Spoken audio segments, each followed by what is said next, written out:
Hello, my name is Mark Haag and I am pleased to serve as the superintendent of the Lenawee Intermediate School District. Earlier in the school year, I had a back-to-school message in which I provided a couple of tips for parents and other adults. Several people commented to me that they enjoyed some of those thoughts, so I have chosen to expand on some of these ideas for this message. My goal is to focus these on some pertinent things currently influencing education, including in Lenawee County. One big issue that is beginning to appear more and more in the media right now in Michigan is the skilled trades versus four-year degree debate for our young people and high school graduates. In my opinion, it is not necessarily one or the other argument, or as simple as saying what will be best for any young person. What needs to be part of the discussion is encouraging our young people to explore and discover what they are passionate about and where their skill set may match the best. Though we offer many opportunities for this to happen at school, that is not the only place these activities and discussions should be taking place. I firmly believe that parents are the first and most important educators, or in the absence of a traditional mom and dad, other caring adults and/or family members should assume this role. Information is more readily available at our fingertips than any other time in history.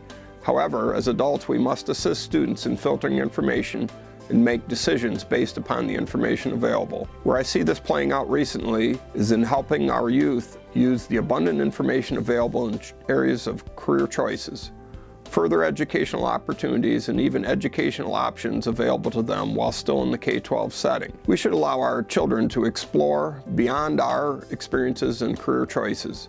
As much has changed since we made those choices. Likewise, if you happen to be in a career or job where you do not really enjoy your work or find it fulfilling, that does not necessarily mean your child will not. First-hand experience and information can be very important, but is not the only source for making important choices that will shape their futures. Finally, though we all would like our children to move into a career choice direction that is financially lucrative, that also is only one factor to consider. You can make all the money in the world, but if you do not enjoy your work or find it fulfilling, you likely will not be happy or satisfied with your choice. We live in a busy world, and technology developments often help us manage this busyness. It can also contribute to the chaos or noise in our lives that may cause more distractions than assistance. Parenting today looks different in some respects than it did in previous generations. We can check a child's daily grades, driving speed, physical location, and details of their social lives through technology, including handheld devices like phones.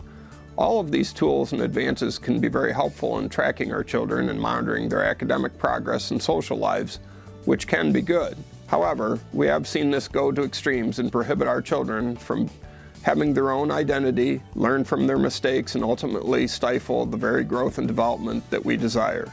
I do not pretend to have all the answers, but these are new challenges that all must deal with as parents and as children. Perhaps one concrete thing we can do in this area is discuss with our children and have some mutual understandings and conversations around responsibilities and boundaries. Finally, a topic that I think is worth consideration by all are organized activities for children. These activities come in many formats and flavors, including but not limited to athletics, scouting, 4-H, music, church youth groups, clubs, and organizations. These activities exist to expose young people to a variety of things and gain experiences.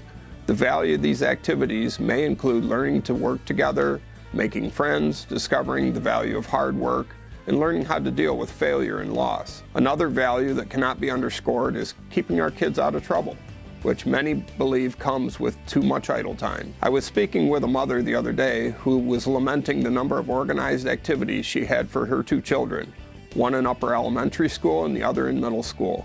She indicated that they had something organized for one or both nearly every night of the week after school. I listened for a bit and then could not resist asking, "Are they enjoying all of these activities?" After a long pause, she replied, "I don't know, I've never asked." Having learned some of these lessons the hard way myself, when your children are at an appropriate age, that may be a good place to start by having a conversation regarding what your children are enjoying and really want to be active in. I suggest this especially if all is beginning to feel like too much, whether due to time or financial costs. Based on my own experiences as a parent and in the school setting for many years now, our children often just want to spend time with us. There are many things we can do as parents or adults to spend time with young people that have no cost and no strict schedule that may provide similar positive outcomes. Sometimes we just need to slow down and prioritize. Parenting is tough work, but in my opinion, our most important work. There is no manual of how to do it completely right, and we often learn the most through experiences. Like most things in life, we often learn the most by making a few mistakes. Do not be afraid to take these risks as a parent or to seek input from others who have. It is all worth it.